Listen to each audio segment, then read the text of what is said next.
Hi, my name is Patricia Loughrey, and I teach playwriting here at California State University, Long Beach. And this season, my play, Dear Harvey, about the life and impact of Harvey Milk, was produced as part of the CalRep season. Hi, I'm Tahirih Moeller. I'm an alum. My play, Live Mixtape, is being produced at CalRep at Cal State Long Beach. And we're sitting here together because, we've known each other. I was trying to figure out when we met, and I think it might have been the fall of 2014. Is that when you took the first playwriting class? Yeah, I think so. Fall of 2014? Yeah, and so this has been a great sort of ride for you. It's the work that you started, I think, in that class. Did the first writings for Live Mixtape happen in that first year between the beginning and the advanced class? No, all of the writing happened in the advanced class, I believe, because I remember that's when we got the assignment to like do a one act or a full length. Before in the first class, I think it was like mostly short plays we were writing. Mm-hmm. And I just remember like coming up with the concept for, well, not music. I remember coming up with the concept for like a play taking place in Long Beach in Los Angeles with like various characters in a neighborhood and the ways they interact. And as I was writing, I realized that I just was prone to like writing poems and spoken word pieces and like things with a lot of hip hop and rap influences in it. So it just like naturally made sense to just make it into a mixtape. I didn't want to put album because I felt like what I was crafting was something that was a little bit more messier, and like it didn't have a narrative that was like one through line or like one concept. And I wanted to touch on various things, so I thought, like a mixtape, there's like usually, well, it's changed now, but before, like a mixtape was like something that you would do before an album, so it was like that first step. And now mixtapes are more like albums, and they're like more crafted and like perfect and like a way to introduce an artist. But I was like playing with like the concept of like the 80s and the 90s and what a mixtape meant to them and to a lot of underground rappers. You talk about spoken word in the piece, and I remember early on a conversation about, because the piece itself is so musical, what role would music play in it? And you had a production here through Theater Threshold, a student-run production organization, and I don't think you added music at that point. I guess it depends on what you mean by like adding music, because I always had like the rapping and the singing in it, and yeah, it's just an odd thing to talk about musicality with this play because I didn't write any music for it. We always just use like, production and like beats and like instrumentals to like play as like the backing for some of these tracks, but everything that I wrote is just like the things that they say, like almost like a cappella and like just freestyle rapping almost. But I remember in the showcase, that was a big conversation of like whether or not I should have like set music, and I feel like that's still a conversation now, but I'm leaning more towards no, because it's just funner to like play. Like even on the show that we're doing here, like one of the actors, Ryan, is producing the music for the show. And I like the idea if this show takes on another form, there could be another producer that can hear something different and then they can bring their talents to the show. So each production would reflect that particular company. Yeah. That's nice. Yeah. So speaking of production, what has it been like to watch it go from a very low budget student-directed piece in Threshold to being selected for the Hip Hop Creator Award at the Kennedy Center, American College Theater Festival, and getting response through that process, and now to a fully mounted production? Can you talk a little bit about how maybe the script has changed, or your sort of view of the piece has changed as you add these elements? Well, when I first started, it was a one act, and for Theater Threshold, I remember like it had to be 40 minutes. So the play was probably around 50 minutes, and we ended up cutting like different things from each scene. So I never got to see like the one act in its entirety until I did it with KCATCF and the Los Angeles Community College. Their actors got together and did like a concert reading, and that was the first time I saw it and like heard it. And soon, like, I realized that it had to be longer, It had to be a full length. It couldn't really live in a one act because there were so many concepts introduced that weren't completed in my mind, or at least not pushed forward enough for the audience to go like, oh, I know what's happening. It was more like, here's a taste of what's happening. And a lot of people want to know like, oh, what happens next with this character, or what were you trying to say in this scene? So I realized I had to like make it longer. So when I was playwright in resident here, I ended up adding a lot to the piece and just focusing more on like characters like the rappers and what was their place and how they viewed each other. And it was fun because I got to put like characters who I didn't naturally see in a scene together, just put them in a scene together just to see how they play. And a lot of that I kept because I figured the audience would benefit better from seeing like this conversation of rap amongst them on the stage rather than me kind of hinting at it in each scene. I like that phrase you use, pushing things forward. So in the early draft, it was maybe sketched in a little bit, but now you had the resources to bring it all the way forward. Are there other ways that production has helped you shape the piece? And maybe you could talk about working with Bruce, the director, Bruce Lemon. Well, so far, like working with Bruce, I kind of realized how important it is for like a play to have moments of magic. And I remember even in your class, you would say, write something that you think is impossible to do on stage. And it was always hard for me to think that way because at the time I was producing plays with Ashley Zachary for up-and-coming actors, and we had to put stuff on his feet. So when I wrote stuff that was like impossible to do on stage, they would be like, why did you write this? And it was like, how do we execute this? What does this look like?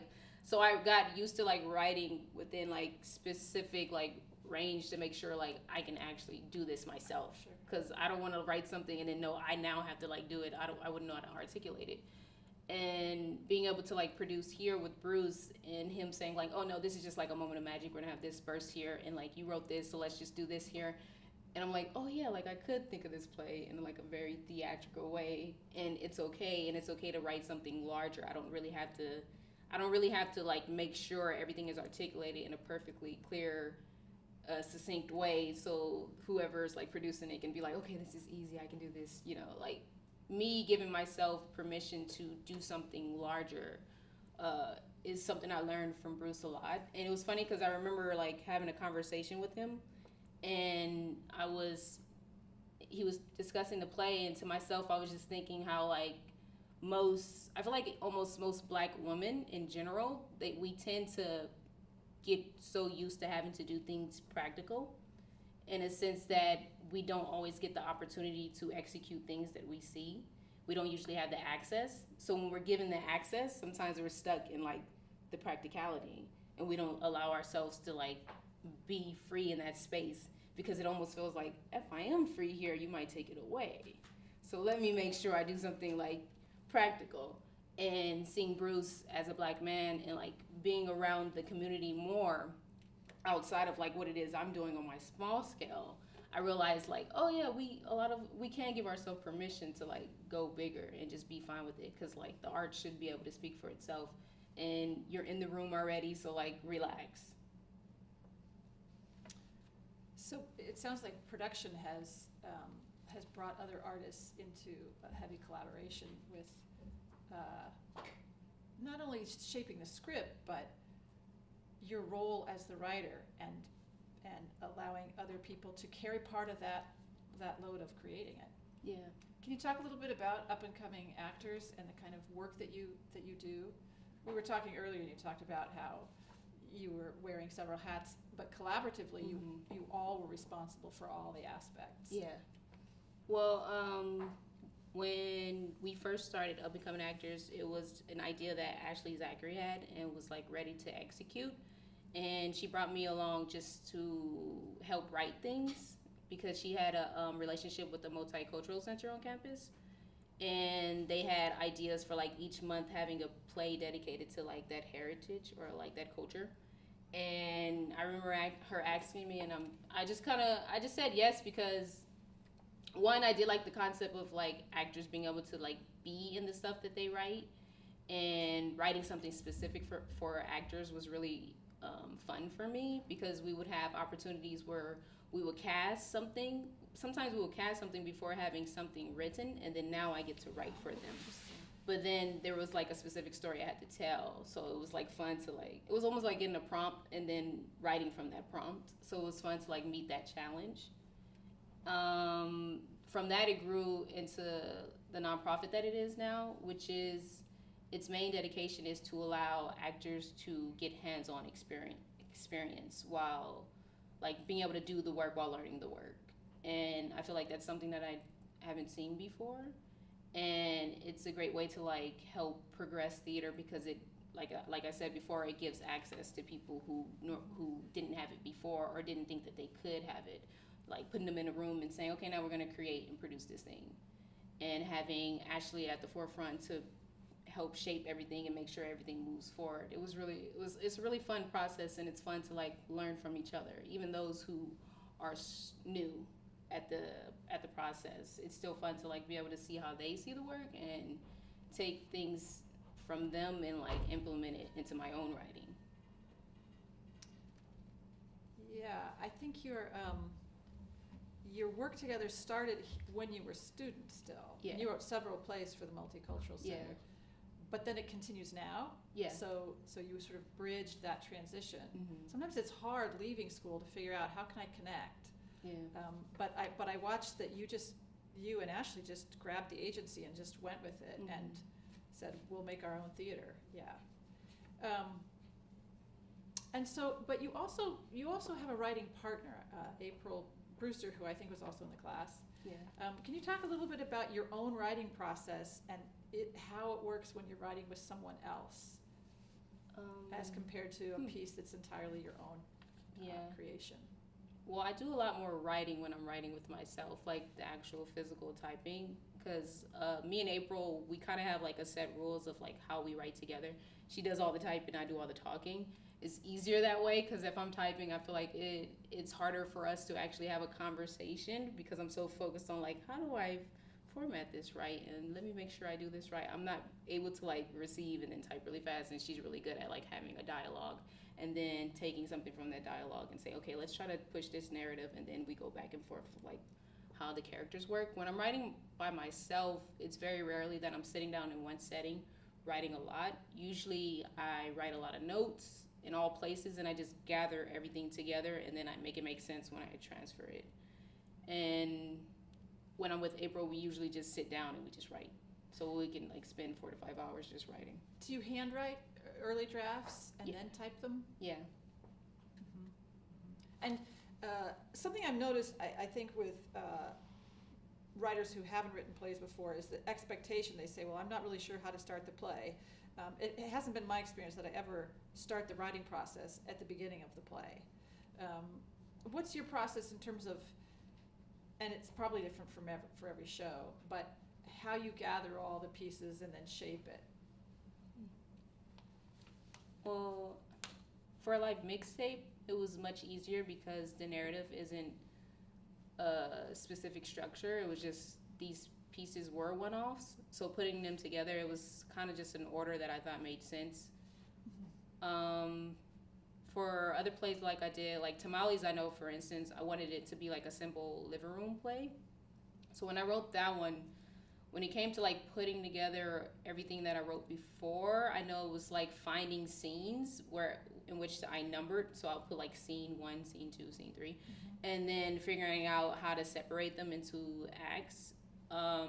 I usually don't write in order because I like to follow like whatever moment I feel like is the best moment for me to articulate. So like if I felt like I had a really good monologue, I usually take that monologue and then write that scene, but that could be something at the end of the piece.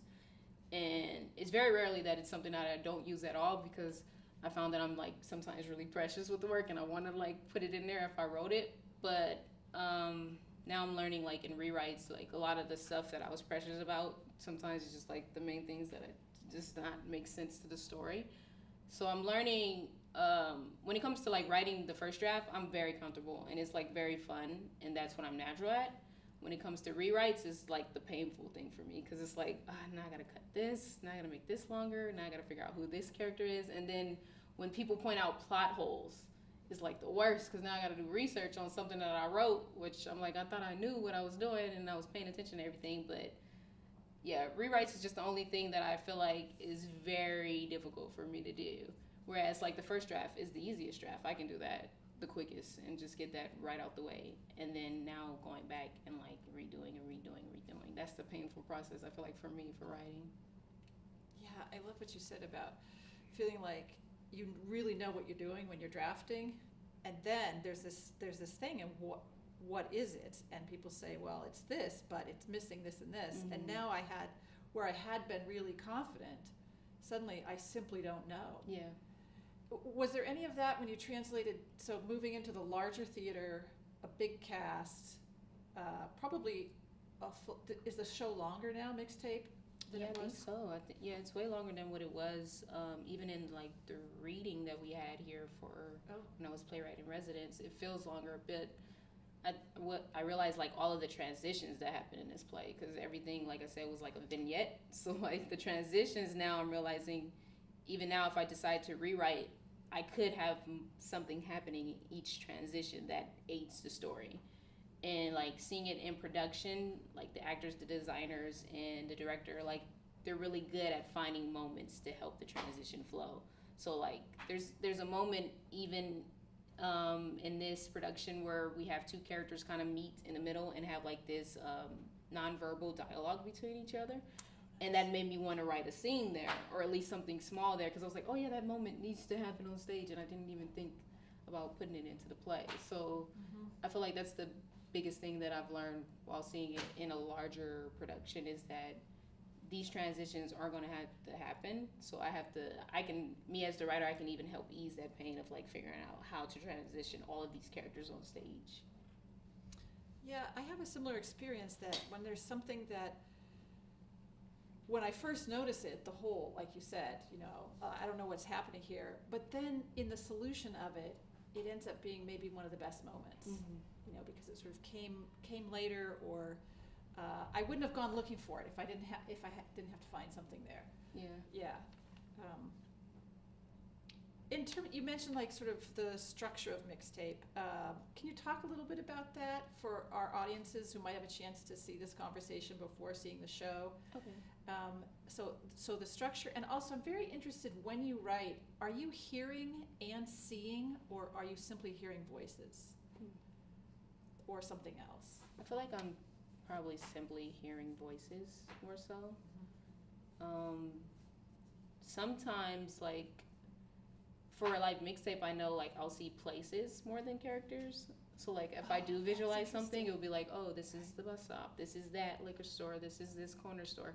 So like I guess the location can like set the tone a little bit more for me, and then the voices and the characters I know so well that I just kind of write from that. What was your first question? Well, it leads to that. So the structure of the play, but really, Okay. Location is sort of fundamental to the organization of the whole piece, I think. Mm-hmm, yeah. Yeah. So in terms of how you've structured this, some people might come in, sort of expecting, a central character and a narrative journey that they can track, and a sort of climactic moment and resolution, but that's not what you've built with this play. Yeah. So can you sort of talk a little bit about that, the structure of the piece, and how location informs that? Well, I know like the general structure, I wanted it to like lay out like a mixtape, so I labeled each one as a track to like showcase like this is this song, even if there's necessarily no musicality in it. The location helped because for a lot of the scenes, I was just thinking about like this character moving through the street that leads to this character. So like if this character passes this bus stop, this character is at that. So like that was helpful for me when writing and putting it in order, because I'm like, okay, this would have to go here.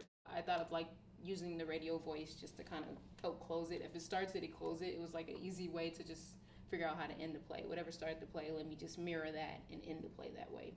And even working here at Cal State Long Beach, I found a way to even extend that and make it something that mirrored it even more closely. And I found that it like was a closer commentary on what I wanted because when it opens, it very much, if you watch the first few minutes of the play, you'll think that the play is just about gang culture in Los Angeles, and you'll be like, okay, this is what this play is going to be about. I already know it's going to be about street culture, but then it goes on to be this totally different thing, and I feel like maybe that kind of misdirect to the audience may throw them off, but to reintroduce it at the end and show like, this is kind of how we pocket this city. Like, this city is gang culture, this city is gang culture, but look at all this like beauty in between.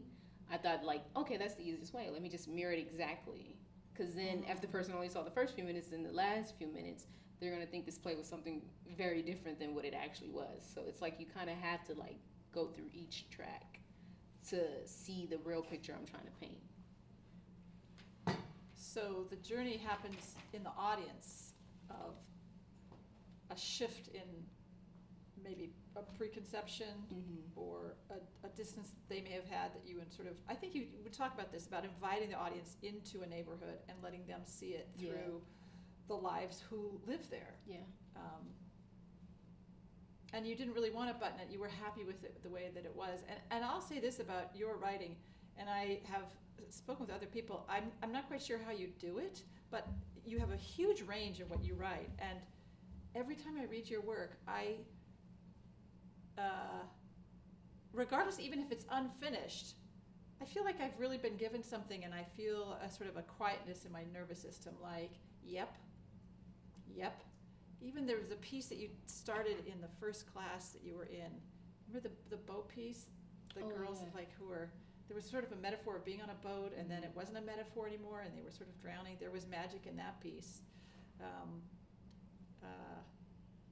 So if you didn't have to button it, and maybe this is really a question about what you want your theater to do.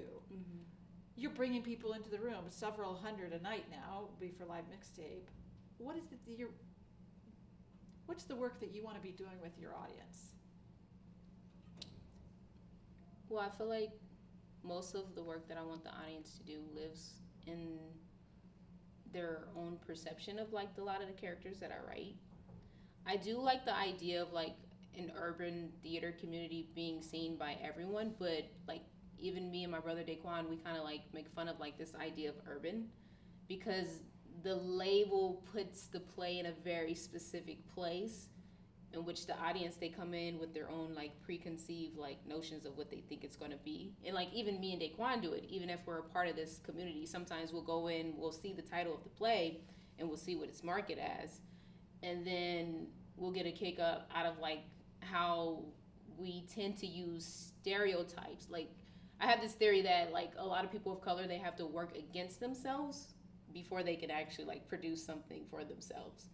So like almost every artist I see in the industry, a lot of the times they do have to market trauma, or they have to market stereotypes, but in that work we see like the brilliance. It's like the way it's marketed is like one specific way, but when we see the work, we understand the brilliance of it. So it's always like this like battle that I feel like a lot of people of color creators have, because we don't want to write the thing that is always traumatic. We don't always want to write about race. We don't always want to write about sexuality or gender or all these things. We want to be able to have these characters just live in a space, but that's the thing that also needs to be seen, and that's the thing that is being lacked in the industry, so we have to write it.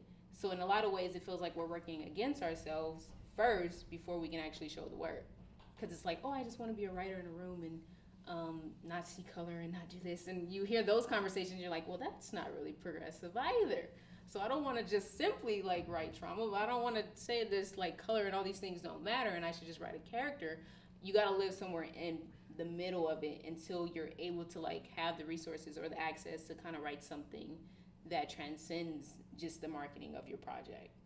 So that's why I feel like for me, I want the audience to kind of feel, well, not tricked, but I want the audience to feel so relaxed with a character that I write that afterwards they think about the politics. But in the moment, I want them to be so relaxed while watching the character have these conversations, whether difficult or not, and like just know them as a person. And then after, they can't deny the politics of the situation that was happening.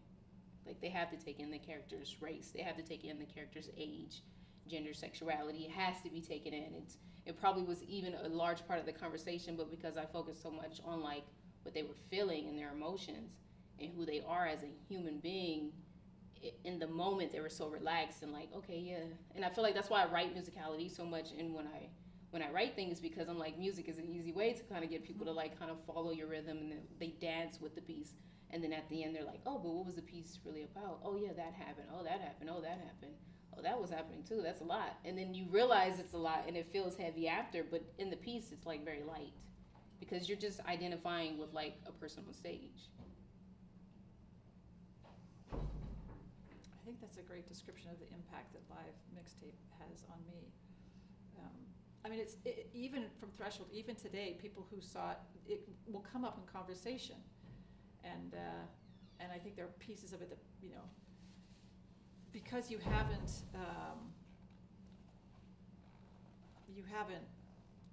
prescribed in the play, you're just inviting us in. There's whole sort of levels of reflection that I think can happen and really stay with people. Yeah. Well, it's been terrific talking with you, and you're just a little over a week out from your opening night. Is there anything else you'd like to say about your writing process, or maybe your journey here as a student and now playwright in residence and premiering your show here? Well, just that I'm thankful for like all of the opportunities that I was just given, not only like from, you know, the staff and the faculty that works here, but like from the other actors and the other writers in this space. Like Cal State Long Beach has provided me with a large network that we still all stick together. We all see each other's things. We're all a part of each other's things in some way or another. So, yeah. I think that's pretty unique here, that the undergrads can self-produce their own work, and that there's a showcase, and resources are, you know, the space is given to them for that. It's so different to write a play is something, to hear it read in a concert reading is something, and you'll see that next week with Mixtape, when it starts to talk to you in full production, then I think it's sort of, there's an amount that I learn, and then it's doubled when I see it up on its feet about sort of what I've made. And so I'm delighted that you're back here. It's lovely always to talk with you, and I'll see you opening night. See you there. Yeah.